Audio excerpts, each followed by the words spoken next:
Dalilin da ya sa aka kulle jarumi Adam A. Zango a gidan kurkuku.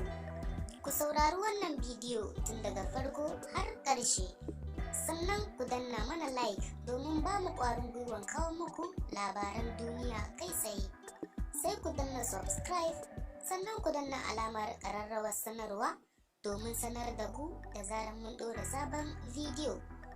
Dalilin da ya sa aka kulle Adam A. Zango a gidan kurkuku.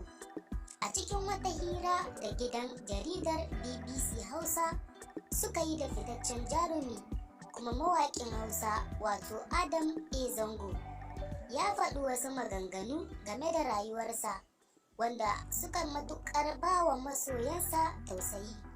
A cikin firar, BBC sun yi ma jarumin tambayar shin menene abin da ba zai taɓa mantawa da shi a rayuwarsa ba.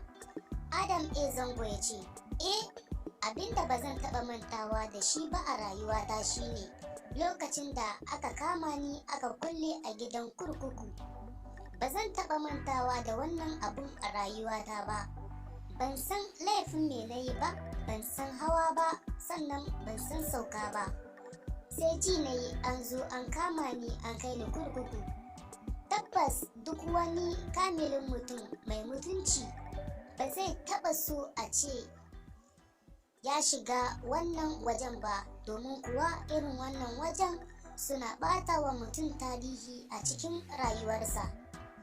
Labaran duniya zai dinga zuwa muku a wannan tasha a koda yaushe, don haka sai ku danna like domin ba mu ƙwarin gwiwa.